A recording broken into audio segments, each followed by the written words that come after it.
मैं हूं इंजीनियर केवी सिंह और आप देख रहे हैं अम्बे आईटीआई का यूट्यूब चैनल आईटीआई कंपटीशन वाला। तो आज का जो मेरा प्रेजेंटेशन है, आज का जो मेरा टॉपिक है वो है कैरेक्टरिस्टिक ऑफ डीसी जनरेटर के ऊपर। तो आज के वीडियो में हम समझने की कोशिश करेंगे कि जो टर्मिनल वोल्टेज होता है या जनरेटेड वोल्टेज होता है, जनरेटेड ईएमएफ होता है, उसके बीच और फील्ड करंट के बीच या फिर आर्मेचर करंट के बीच या फिर लोड करंट के बीच क्या संबंध है। कैरेक्टरिस्टिक कर्व के माध्यम से हम समझने की कोशिश करेंगे और उससे इससे कुछ एक या दो क्वेश्चंस एक्सपेक्टेड रहता है। किसी भी कम्पिटिटिव एग्जाम में आ सकता है, चाहे आप बिहार इलेक्ट्रिसिटी बोर्ड की तैयारी कर रहे हैं या रेलवे के सीबीटी पार्ट 2 की के इलेक्ट्रीशियन की तैयारी कर रहे हैं, इलेक्ट्रीशियन ट्रेड की तैयारी कर रहे हैं या फिर किसी भी पीएसयू की तैयारी कर रहे हैं, उसमें एक या दो क्वेश्चन एक्सपेक्टेड होता है। तो आइए इस वीडियो को ध्यान से देखिए और समझने की कोशिश कीजिए। तो डीसी के चार कैरेक्टरिस्टिक है: open circuit characteristic, load characteristic, internal characteristic और एक्सटर्नल कैरेक्टरिस्टिक। तो ये जो चार कैरेक्टरिस्टिक है उनको एक एक कर करके देखते हैं और समझने की कोशिश करते हैं। तो सबसे पहले हम लोग स्टार्ट करते हैं ओपन सर्किट कैरेक्टरिस्टिक ओसीसी से। तो ओपन सर्किट कैरेक्टरिस्टिक जो है वो आप देख सकते हैं, यहाँ ग्राफ खींचा हुआ है और ये एक हमने क्या किया है कि एक अरेंजमेंट्स किया है जिसमें ये सेपरेटली एक्साइटेड डीसी जनरेटर है। इसका फील्ड जो सेपरेटली एक्साइटेड है। कैसे एक्साइट कर रहे हैं, तो हम लोग इस फील्ड को बैटरी से एक्साइट कर रहे हैं और इसमें एक रियोस्टेट, वेरिएबल रियोस्टेट लगा हुआ है जिससे हम रेजिस्टेंस को चेंज कर सकते हैं और रेजिस्टेंस को चेंज कर करके आईएफ जो होता है फील्ड करंट है उसको हम लोग क्या कर सकते हैं, कंट्रोल कर सकते हैं। फील्ड करंट को हम लोग क्या कर सकते हैं, कंट्रोल कर सकते हैं, घटा या बढ़ा सकते हैं। तो जब हम लोग देख रहे हैं कि जब कोई एक्साइटेशन नहीं है और मैक्सिमम रेजिस्टेंस मैक्सिमम मीन है, तो वहाँ पे क्या हो रहा है कि ईएमएफ, जनरेटेड ईएमएफ जीरो नहीं है, इट्स नॉट जीरो, बल्कि ईएमएफ जो है ना, ओपन टर्मिनल सर्किट वोल्टेज जो है उसका कुछ न कुछ वैल्यू है। ये यहाँ पे क्यों वैल्यू है, क्योंकि ये जो फील्ड है उसमें कुछ रेसिडुअल मैग्नेटिज्म रहता है। रेसिडुअल मैग्नेटिज्म का मतलब ये हो गया कि आपने ये कर्व कहीं देखा होगा, अगर कहीं मिला होगा तो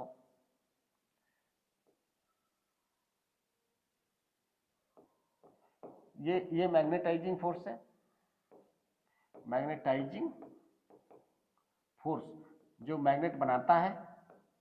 और ये क्या है, मैग्नेटिक इंटेंसिटी है।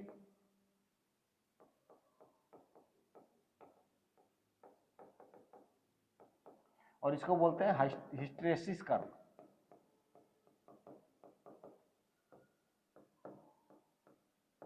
तो इस कर्व में आप देख सकते हैं कि यहाँ पे अगर हम लोग मैग्नेटाइजिंग फोर्स, वो फोर्स जो कि मैग्नेट बना रहा है, उसको जीरो करने के बाद भी इतना मैग्नेट रह जाता है। इसी मैग्नेट को, ये जो मैग्नेट है, ये जो मैग्नेट है इसको बोलते हैं, क्या बोलते हैं, residual magnetism. Residual magnetism, residual magnetism. तो जब यहाँ पे कोई बैटरी हमने नहीं कनेक्ट किया है और हमने कोई सप्लाई नहीं दिया फील्ड में, फिर भी फील्ड में कुछ मैग्नेट है, जब ये जो आर्मेचर है, डीसी जनरेटर है, प्राइम मूवर से या इंजन के साथ घूमता है, तो यहाँ पे ईएमएफ जनरेट होता है। हालांकि उस ईएमएफ की वैल्यू कम होगी, बहुत ही कम होगी, क्योंकि ये सेपरेटली एक्साइटेड है। तो इसके में जो मैग्नेट होगा, उसकी मैग्नेट की जो मैग्नेट काफ़ी वीक होगा और वीक होने के चलते ज़्यादा वोल्टेज नहीं जनरेट होगा। यहाँ से शुरू हो रहा है, ये देख रहे हैं ना यहाँ तक। तो ये रेसिडुअल मैग्नेटिज्म के चलते जीरो से शुरू होकर कर्व कहाँ शुरू हो रहा है, इस प्लेस से शुरू हो रहा है। और ये ओपन आउट ये जो कर्व है ओसीसी, वो उसमें हम लोग जनरेटर पे कोई लोड नहीं देते हैं, नो लोड, कोई लोड नहीं कनेक्ट कर रहे हैं। तो इसलिए जनरेटेड ईएमएफ होता है, जनरेटेड ईएमएफ और ईटी या वीटी, जो भी आप बोले, वीटी और ईटी का मतलब हो गया टर्मिनल वोल्टेज। वीटी का मतलब टर्मिनल वोल्टेज। तो जो जनरेटेड ईएमएफ है और टर्मिनल वोल्टेज है, दोनों क्या होगा इसमें, इसके से बराबर होगा। तो जैसे जैसे हम करंट को बढ़ा रहे हैं, इस रेजिस्टेंस को कम कर रहे हैं, करंट, फील्ड करंट जो है बढ़ते चला जाएगा, फील्ड करंट बढ़ते चला जाएगा। आप देख सकते हैं यहाँ से इस प्लेस तक ये एक पॉइंट है, इस पॉइंट तक क्या हो रहा है कि लीनियरली बढ़ रहा है। अगर आप फील्ड करंट को बढ़ा रहे हैं तो आपका जो टर्मिनल वोल्टेज है वो भी बढ़ते जा रहा है, लेकिन इस पॉइंट के बाद क्या है कि ऑलमोस्ट नॉन लीनियर हो गया। ये इसलिए होता है कि जो इसमें पोल है, ये जो पोल है वो मैग्नेटिक तरीके से चुंबक की अगर बात करेंगे तो सेचुरेट होते चला जा रहा है। सेचुरेट का मतलब होता है कि कोई भी कंडक्टर है, इलेक्ट्रोमैग्नेट है, तो वो कितना मैग्नेट प्रोड्यूस करेगा ये फिक्स है। एक सीमा आती है, उसके आगे वो मैग्नेटिक लाइन ऑफ फ्लक्स उसका बढ़ेगा नहीं, वो कांस्टेंट हो जाएगा, और ये आप बोलते हैं सेचुरेट हो जाएगा। तो वही हाल यहाँ पे हो जाता है, सेचुरेट हो जाता है, और इसलिए ये लाइन ऑलमोस्ट फ्लैट होने लगती है। तो ये जो कैरेक्टरिस्टिक है वो क्या है, ओपन सर्किट कैरेक्टरिस्टिक है। इसके और 4 नाम है, saturation characteristic, magnetisation characteristic and no load characteristic. तो इस केस में हमने देखा कि एन कांस्टेंट है और आइए आर्मेचर करंट जीरो है। आर्मेचर करंट इसलिए जीरो है क्योंकि ये टर्मिनल क्या है, ओपन है, ये टर्मिनल ओपन है, कोई लोड नहीं कनेक्ट है, इसलिए आर्मेचर करंट जीरो है। और Eg इक्वल टू Eg इसका मतलब जो जनरेटेड ईएमएफ है और जो टर्मिनल पे ईएमएफ है दोनों क्या है, इक्वल है। तो अगर हम लोग एन कांस्टेंट है, एन को अगर बढ़ाएंगे तो ये जो है ना, और कर्व जो है थोड़ा ऊपर से जाएगा और ऊपर से जाएगा, एन को बढ़ाते जाएंगे तो कर्व थोड़ा बढ़ते जाएगा क्योंकि टर्मिनल वोल्टेज बढ़ते जाएगा। क्योंकि आपको फार्मूला अगर याद होगा तो E equal to Z N phi P by A divided by 60। तो एन जैसे जैसे आप इंक्रीज करेंगे वैसे वैसे टर्मिनल वोल्टेज क्या बढ़ता जाएगा, लेकिन ऐसा नहीं है कि जितना चाहिए उतना टर्मिनल वोल्टेज बढ़ा सकते हैं। एक पॉइंट आता है जिस पर जो फील्ड फ्लक्स है वो सेचुरेट हो जाता है और उसके आगे वोल्टेज जो है बहुत ज़्यादा आप आर्मेचर करंट बढ़ाइएगा, सॉरी फील्ड करंट बढ़ाइएगा तो जो टर्मिनल वोल्टेज थोड़ा सा बढ़ेगा। तो चलिए अब आप समझ गए होंगे कि ओपन सर्किट कैरेक्टरिस्टिक क्या है। Open circuit characteristic field current और जो टर्मिनल वोल्टेज है उसके बीच ड्रा करते हैं जब कोई हम लोड कनेक्ट नहीं किए हुए हैं, और इस सर्किट को बोलते हैं open circuit characteristic, OCC of DC generator. अब चलते हैं नेक्स्ट कैरेक्टरिस्टिक में और समझने की कोशिश करते हैं। तो दूसरा जो कैरेक्टरिस्टिक है वो है लोड कैरेक्टरिस्टिक। लोड कैरेक्टरिस्टिक बोलते हैं, अब इसमें आप देख सकते हैं ये सन फील्ड है और यहाँ पे इधर लोड लगाया हुआ है। तो आई ए जो आर्मेचर करंट निकल रहा है वो दो तरफ जा रहा है, फील्ड की तरफ जा रहा है और दूसरा लोड की तरफ जा रहा है। तो फील्ड का रेजिस्टेंस जो है ना, फील्ड का रेजिस्टेंस जो है वो काफ़ी हाई होता है। तो बहुत ही स्मॉल करंट इधर से जाएगा, बाकी मैक्सिमम करंट जो है आईएल की तरफ से जाएगा। तो ये क्लियर है। तो इसको हम लोग अगर ड्रा कर रहे हैं कैरेक्टरिस्टिक कर्व तो आप देख सकते हैं ए डी ये आइडियल कंडीशंस है, क्योंकि जब हम सन फील्ड को कांस्टेंट रखते हैं, सन फील्ड को कांस्टेंट रख रहे हैं और लोड करंट जो है, ये जो लोड करंट है उसको हम लोग अगर इंक्रीज कर रहे हैं, लोड करंट कैसे इंक्रीज कर सकते हैं, लोड रेजिस्टेंस को घटा करके। लोड रेजिस्टेंस अगर घटा रहे हैं इसका मतलब जनरेटर पे लोड डालते जा रहे हैं और लोड जा रहा है और लोड डालते जा रहे हैं। तो ज़्यादा लोड जब डालेंगे पैरेलल में तो क्या होगा, लोड रेजिस्टेंस कम होगा और लोड करंट बढ़ेगा। करंट और रेजिस्टेंस क्या होता है, एक दूसरे के इन्वर्सली प्रोपोर्शनल होता है। तो इस तरह से क्या होगा कि लोड करंट का और ये वोल्टेज का दिखाया है। आइडियल कंडीशन में इस तरह से होना चाहिए था, सीधा स्ट्रेट लाइन होना चाहिए था, कांस्टेंट वोल्टेज होना चाहिए था, क्योंकि शंट फील्ड में जो फ्लक्स बन रहा है वो कांस्टेंट है, लेकिन कांस्टेंट नहीं रहता है। वो क्या होता है, थोड़ा सा ड्रॉप होता है, इस ड्रॉप को बोलते हैं, ये ड्रॉप आर्मेचर रिएक्शन के चलते होता है। कल जो मैंने पिछले वीडियो में एक्सप्लेन किया था कि आर्मेचर रिएक्शन क्या है, तो जो आर्मेचर में जो करंट फ्लो होता है आर्मेचर कंडक्टर में, वो मेन फील्ड का जो फ्लक्स है उसको डिटोरिएट करता है, उसको कमजोर करता है, इसलिए ईएमएफ कम हो जाता है। तो ये जो है ना आर्मेचर ड्रॉप के चलते जो वोल्टेज है वो क्या हुआ, ड्रॉप हुआ है। और उसके बाद जब हम लोग लोड की बात करते हैं, टर्मिनल वोल्टेज की बात करते हैं, तो लोड तक आते आते ये कंडक्टर कुछ है जो कि सीरीज में आते हैं, आर्मेचर कंडक्टर भी है प्लस लोड को जो कनेक्ट करते हैं वो भी कंडक्टर है। तो वहाँ ओमिक ड्रॉप भी होता है। ओमिक ड्रॉप मतलब V equal to I R drop बोलते हैं, I R drop, ohmic drop भी होता है। यहाँ से लोड तक पहुँचने में जो ओमिक ड्रॉप है उसके चलते थोड़ा सा और ड्रूपिंग होती है, तो ये ओमिक ड्रॉप के चलते होता है। तो एक्चुअली जो हमें स्ट्रेट लाइन मिलना चाहिए था वो नहीं मिलता है, बल्कि हमें armature drop plus ohmic drop मिला करके नीचे जो पॉइंट दिया हुआ है इस पॉइंट इतना ड्रूप मिलता है। ड्रूप का मतलब ईएमएफ जो है टर्मिनल वोल्टेज जो है कम हो जाता है। टर्मिनल वोल्टेज क्या होता है, कम हो जाता है। ये जनरेटेड वोल्टेज होता है, ये जनरेटेड वोल्टेज है, लेकिन आर्मेचर रिएक्शन के चलते कम हो गया, पॉइंट बी तक आया, और ओमिक ड्रॉप के चलते पॉइंट सी तक आया। तो अगर आप लोड करंट को कंटिन्यूसली बढ़ाते जाएंगे तो क्या होगा, लोड करंट को कंटिन्यूसली बढ़ाते जाएंगे तो क्या होगा, तो उस कंडीशन में ये ओमिक ड्रॉप है ये क्या होगा, बढ़ते जाएगा। आर्मेचर रिएक्शंस ड्रॉप है वो भी बढ़ते जाएगा, और एक टाइम आएगा, एक पॉइंट आएगा, इस पॉइंट के बाद में अब वोल्टेज बढ़ने के बजाय वोल्टेज कम होना शुरू हो जाएगा और आपका जनरेटर सर्ज हो सकता है। ठीक है, तो एक पॉइंट के बाद में हम लोग जो है लोड करंट को नहीं बढ़ाते हैं, नहीं तो क्या होगा, आपका जनरेटर सर्ज हो सकता है। और जो कैरेक्टरिस्टिक है वो आप ये देख सकते हैं आप कैसे रिवर्स जा रहा है। तो ये जो कैरेक्टरिस्टिक है, ये जो पॉइंट बी वाला, इसको बोलते हैं इंटरनल कैरेक्टरिस्टिक और इसको बोलते हैं एक्सटर्नल कैरेक्टरिस्टिक। आगे समझने की कोशिश करते हैं।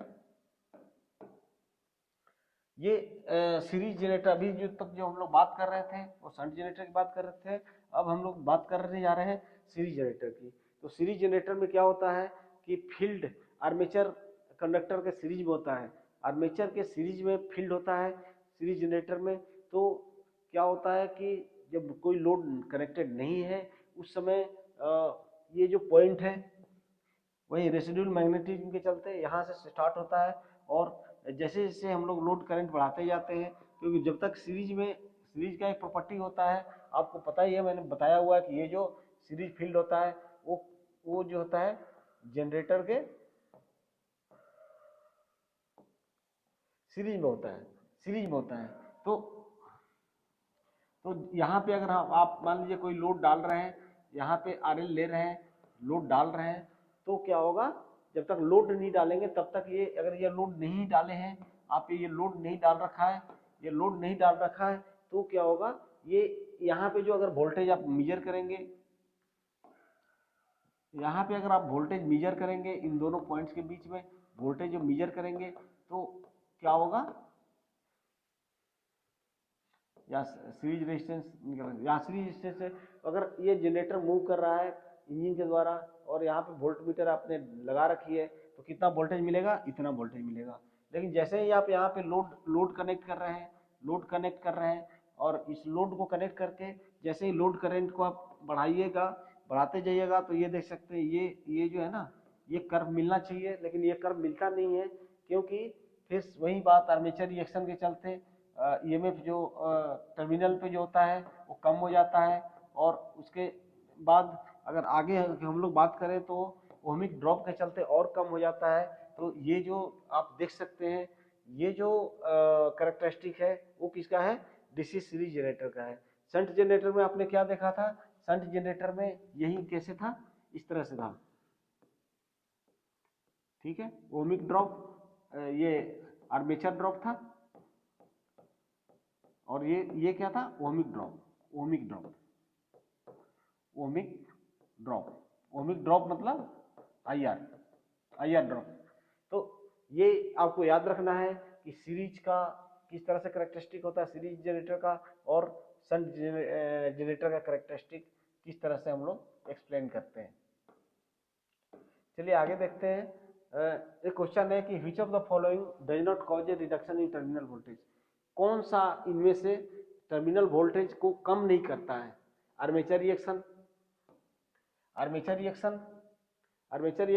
नहीं, ये टर्मिनल वोल्टेज को तो कम करता ही करता है।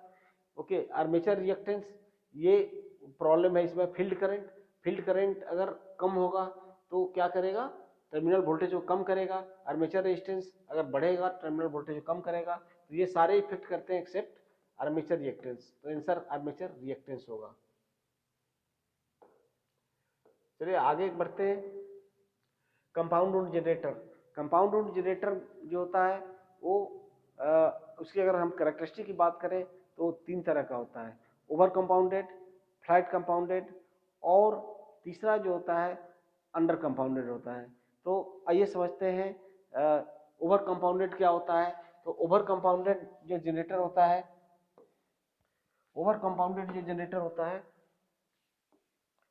तो इस ओवर कंपाउंडेड का मतलब जो फुल लोड टर्मिनल वोल्टेज है, फुल लोड टर्मिनल वोल्टेज है, वो हमेशा नो लोड टर्मिनल वोल्टेज से ज़्यादा होगा।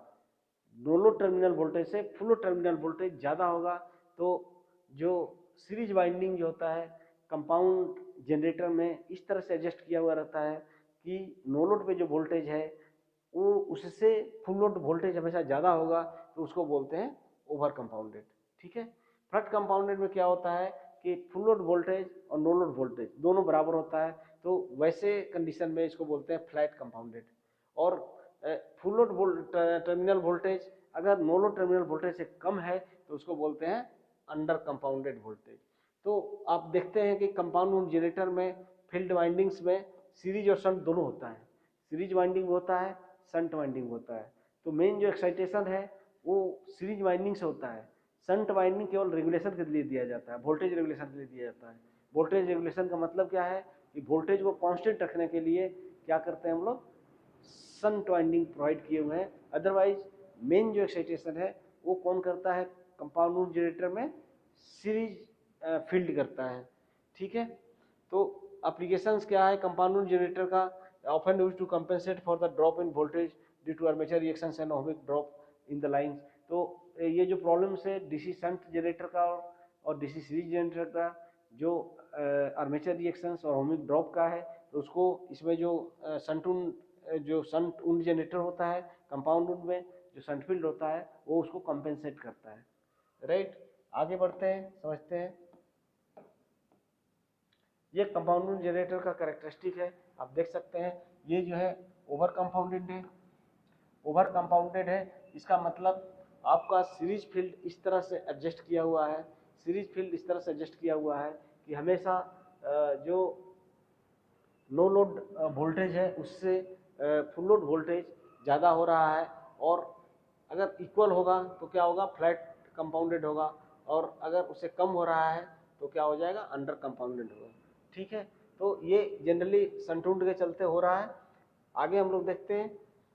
अब डिफरेंशियल कंपाउंड अगर है, अब देख सकते हैं क्या होता है, जैसे जैसे हम लोग लोड करंट बढ़ाते जाते हैं, लोड करंट बढ़ाते हैं, आप देख सकते हैं ये जो है ना, ये में फिर किस तरह से ड्रॉप हो रहा है, जो वोल्टेज है किस तरह से ड्रॉप हो रहा है। क्योंकि डिफरेंशियल कंपाउंड में मैंने बताया था कि जो सीरीज फील्ड और शंट फील्ड, जो सीरीज फील्ड और शंट फील्ड है वो उसमें जो मैग्नेटिक फ्लक्स प्रोड्यूस होता है एक दूसरे का अपोज करता है। वेयर इज कम्युलेटिव कंपाउंड में क्या होता है, एक दूसरे के फेवर में होता है। तो इसलिए ये डिफरेंशियल कंपाउंड में ये दिखा रहा है कैरेक्टरिस्टिक में कि कैसे ड्रूप हो रहा है।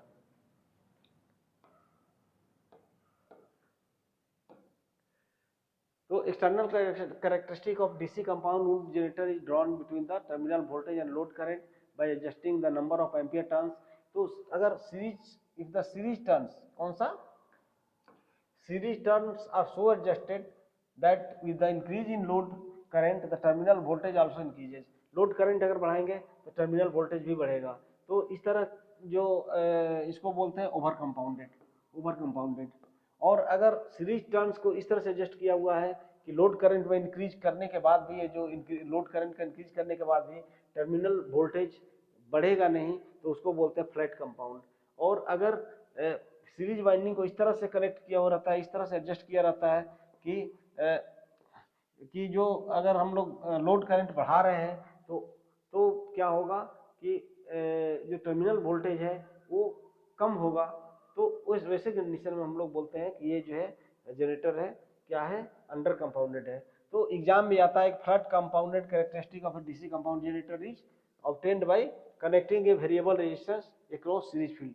तो सीरीज फील्ड के अक्रॉस में अगर एक वेरिएबल रेजिस्टेंस अगर हम लोग लगा दें तो हम लोग उस जनरेटर को, कंपाउंड जनरेटर को फ्लैट कंपाउंड बना सकते हैं। क्योंकि सीरीज फील्ड में अगर लोड अगर करंट बढ़ रहा है तो सीरीज फील्ड में फ्लक्स बढ़ेगा, तो जनरेटर में ईएमएफ बढ़ेगा। लेकिन उसको हम लोग शंट फील्ड के द्वारा हम लोग उसको एडजस्ट कर सकते हैं, उसको मेंटेन कर सकते हैं, उसको कम कर सकते हैं और फ्लैट कंपाउंड बना सकते हैं। ठीक है। तो ये एग्जाम में आता है, flat compound characteristic of A DC compound generator is obtained by connecting a variable resistance across series field। तो ये रहा आज का प्रेजेंटेशन। तो अगर आपको वीडियो अच्छी लगी हो तो सब्सक्राइब जरूर कर दीजिएगा, प्लस आपके जो भी दोस्त हैं जो तैयारी कर रहे हैं कम्पिटिटिव एग्जाम्स की, स्पेशली वैसे एग्जाम जो टेक्निकल है, ITI के बेस पे है या JEE के बेस पे या BTech के बेस पे है, उनके लिए काफ़ी इंपॉर्टेंट होने वाला है ये जो भी टॉपिक मैं करा रहा हूँ अभी DC जनरेटर से। तो बने रहिए, हमारे वीडियो को सब्सक्राइब कर दीजिए, बने रहिए हमारे साथ। Thank you very much.